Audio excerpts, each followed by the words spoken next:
Sup everybody, this is Karak with ACG, and as always it's my continuing mission to give you guys reviews that aren't 2 minutes long or filled with sponsored bullcrap. Now I admit I would love to do another in-depth review of Dragons Dogma, but listen, I've already done 2, and at some point it's sort of like saying, damn, this is great toast, 6 times in the same breakfast. It's just weird for everybody. Dragons Dogma is coming out on the Switch for $29.99 today, and this is a review for the Switch version as well as links to the longer reviews that I've done before. As always, if you like the video, maybe subscribe. So here's my review for Dragons Dogma on Switch. Masterworks, except for draw distance, climbable enemies, and the king of pawns. Graphics are up first. Dragons Dogma performs very well on the handheld machine, offering 720p resolution as normal for the screen and 1080p when it's docked.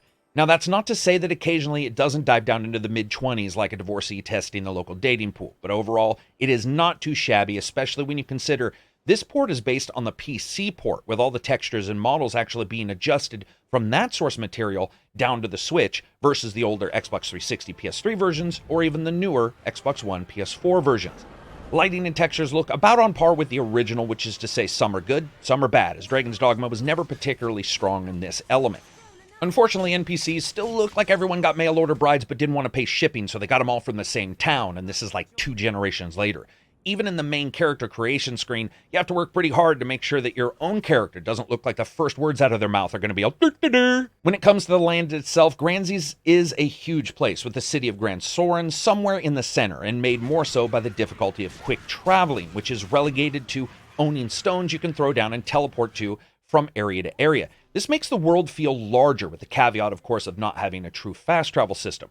There are some ways around it, but I'll let you figure that out. No one will ever say that Dragons Dogma is gorgeous. In fact, at times it does harken back to the original versions with its locations and draw distance, but its variety of locations and monsters actually help this along, from baked beaches, deep forests, creepy Ravenloft-looking locations, and everything else that makes the variety stand out. Enemies run the gamut of design from small creatures like humans and harpies and goblins and lizardmen and others, to the massive ones like wyverns that can loft you into the air as you stab them, because as we all know, the fastest way to land is to kill the thing you're flying on. All the way to trolls and ogres, who are climbable nemesis capable of terrassing through a city like a roaring version of bubonic plague. To me, these are the best moments graphically, when you're treating some bipedal death machine like a series of fireman ladders so that you can get up to their neck while the rest of your pawns are shooting them in the face and watching your stamina drain as they scrape you against walls, try to leap up, and body slam you and do anything you can to get bucked off. Sadly, while the atmosphere and FPS keep up, one thing that doesn't is the consistent pop-in, which is by far worse than other versions. There are times when you're walking around town and stalls, people, animals, pots, plants, pans, everything is just popping up in front of you. It gets particularly bad in the main city. Of course, that's to keep the FPS up, but the draw distance is really taking a hit here. Happily, though, outside it doesn't seem to really affect your ability to identify monsters or bad guys, but you have been warned. I would say for a transition into a more handheld package, this is a very good technical achievement. It still has some issues here and there, which we're going to see in these kind of games, but this is, like I said, a title that didn't run the best originally, and I was actually surprised how far they got it along, though the pop-in is definitely annoying. And of course, that brings us to sound, music, and voice.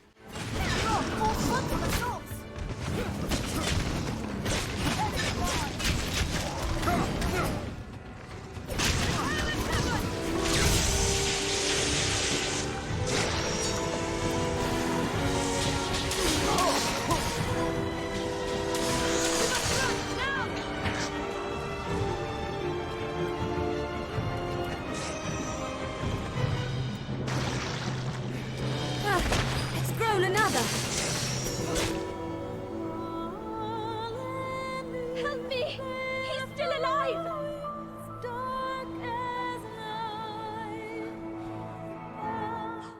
Now, when it comes to sound, luckily the pawns can be turned off if you're that kind of person, because the 1000th time they've told you that wolves fear fire, you're kind of thinking maybe you want to set them on fire as well. I admit I have a soft spot for them, as they kept the solitary drudgery somewhat filled with their banter. Many of the main characters have a lot of real-life accents that can throw you off, especially as they are mixed in with a number of slightly off-kilter or sort of fake accents. As a package, it's not bad, but not Masterworks all. That brings us to sound. This is really good, from the heavy breathing of invisible lizards basking in the noonday sun to the scream of wyvern as they fly overhead, or the environmental moments like creeping down a huge valley with the wind whipping around you. Battle sounds really excel here. This is something that Dragon's Dogma has had a strength as. It's really well done with the wood and crack sound when you bounce a sword off a shield to room-filling thunder cracks when your mages point at someone in the world and say, screw that particular person right now. Very well done when it comes to sound. Music. Hey, you know what? I like it. It is more classical, and the main soundtrack in the main screen is missing from the original version, which was that heavy metal dose of crazy 1980s adrenal rush guitar leads. But you do get a lot of nice classical scores that fits the locations very well. Times may have changed, and yes, some soundtracks have probably surpassed this since its original release, but I think it fits Dragon's Dogma, and for that, I give it kudos. And of course, that brings us to gameplay and a bit about the story. Now, Dragon's Dogma is an action RPG hack-and-slash video game. That's as described directly from Capcom. Think of it a little bit like Monster Hunter with a bit of Skyrim mixed in, and you're somewhere in the local ballpark. Covering adventures in the land near and around the Duchy of Gransees, Dragon's Dogma has you as the Arisen, searching the land, slaying monsters, and trying to kill the dragon that killed you right at the starting, but really didn't. That little fact doesn't seem to be missed by the population, and you're dubbed the Arisen, a man or woman of considerable power who's destined to fight that dragon one last time and stop the apocalypse. After leaping into the character creator and making the man or woman who best suits your idea of a nearly dead hero, you get to choose a starting class, one of three, a fighter, a ranger, or a mage, each with their own skills.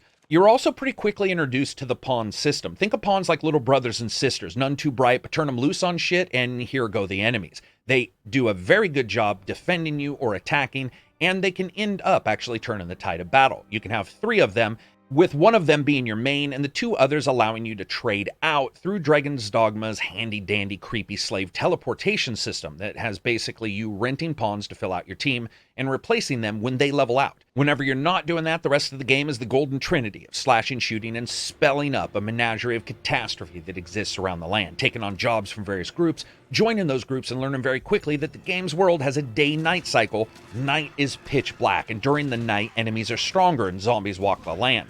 This does an amazing job adding atmosphere as well as gameplay elements to the day-night cycle itself. Getting stuck somewhere dangerous at night, you could find yourself gently sliding down the back end of a troll's prostate as he passes you the next morning. Able to command both your own skills as well as give basic instructions to the pawn, you're going to roll around the world in the day and night cycle and try to keep yourself alive and do those missions. Skills for you from the starting and as you continue and purchase them run the gamut for fighters, from launching friends into the air to taking down flying creatures to massive sword sweeps that take out groups of enemies to huge hits that can stuff the bejesus out of pretty much the worst of the lot.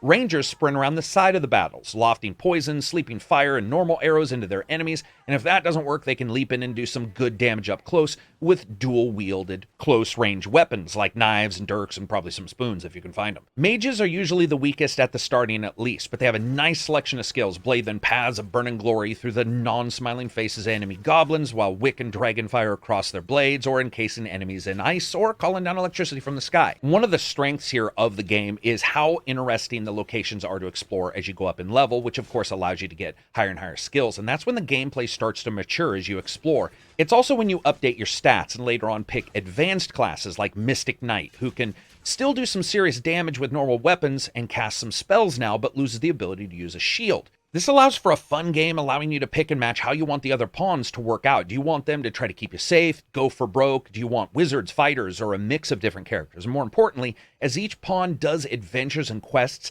they actually get knowledge about them that you can track, 1 to 3 stars. That means while you might get a high-powered mage from the Pawns Guild, they may actually know nothing about a quest you're doing, while a slightly less powerful one may not only know the quest, but the monsters you're going to fight and can help you find waypoints along the way. This is an incredibly nice system that rewards interacting with others in the game, even though it's not multiplayer, since the pawns are uploaded to the internet and built from your own activities. Now, you can get some generic ones if you're not connected, but that means friends can rent your pawns and even give them gifts to bring back to you if you want to end up sharing your information with somebody else online. What's interesting as you play is you begin to realize this is sort of what Dragon Age Inquisition was trying to do but couldn't really end up handling. And it's something that, for whatever reason, with the teeter-totter of day and night and the different size of the creatures you're fighting and the way the missions work, Dragon's Dogma actually handles better.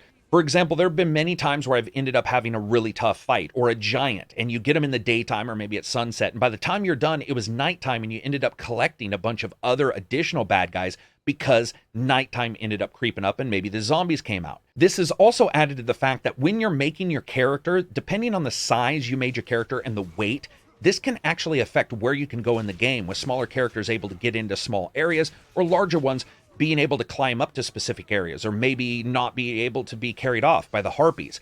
No place is 100% locked off, but this tit for tat that goes on within the game actually makes you feel like things make more sense than they do in a lot of other titles. Also, as you're playing, you can upgrade weapons and buy new ones that are found throughout the game's city and smaller establishments. You can craft items and you can enhance them. You can also give gifts to storekeeps to give you better deals or give you special items. And there's a bit of a romance game, but I'm not going to lie, it's not the greatest. What you end up getting here is a very cool party RPG / action adventure game with the AI handling the part of what would normally be handled by other players in a multiplayer game. It also has a large number of diverse areas, and the quest itself is actually quite large for the main game, hitting 35 to 40 hours for the main quest and not really a lot of the ads, and the Dark Arisen content, which is much higher level, adding a good amount to that as well. And another nice thing with this version here is you get any of the improvements and bug fixes that weren't in the original versions. There's actually a great deal to like about Dragons Dogma. Combat feels really slick, everything feels the way it should, and even when you end up getting multiple skills or spells and you start to figure out what you need to do and how to trade out the pawns, there's always a little bit something more that you can learn, which I have to say a lot of other games just don't end up offering. Fun factor. Yeah, Dragon's Dogma is incredible. It has been since day one, from the day-night system to the way the world fans out to the secret love affairs and the odd storylines, just the way the various creatures end up needing killing as well. It's Monster Hunter Light with a dose of strange pseudo-multiplayer and the pawn system built in. Absolutely dig it, and the Switch version adds to that. In many ways, it's a solitary adventure, but the pawn system and some of the things that they do or say can end up causing you to laugh out loud as you end up playing the game. Some may not like the collecting elements that occur in the game, or the sort of go and kill this, go and kill that kind of side quest, not the main quest. But luckily, I feel like it's just the right amount so that it doesn't overstay its welcome. And of course, that brings us to the rating. As you guys know, I rate games on a buy, wait for sale, rent, or never touch it again rating system. This is for sure a purchase. Even with the graphical oddities that we have, Dragon's Dogma has its own competition in the space for sure, but it brings enough, I feel, to warrant that price. It really does fit as well with the way the portable system sort of handles that moment-to-moment gameplay. You can save anywhere, you can do that kind of stuff. I like the way that the travel system works, even though it doesn't offer QuickTime travel for everywhere. There's something special about Dragon's Dogma. It's been special since it originally came out, and to see it translated to the Switch with really very few concessions is really great news. There are some issues, but not enough to stop you from getting it. So anyway, that's it for me. I hope you guys liked the video. If you did, give it a thumbs up. If you didn't, give it a thumbs down. Maybe check out Reddit, Twitter, or Facebook. Or you can become a patron on the Patreon website that helps me give you guys reviews that aren't 2 minutes long or filled with some sponsored bullcrap. And in the Patreon, you always get some cool swag or an invite to the Discord. Peace out. Enjoy the rest of your week.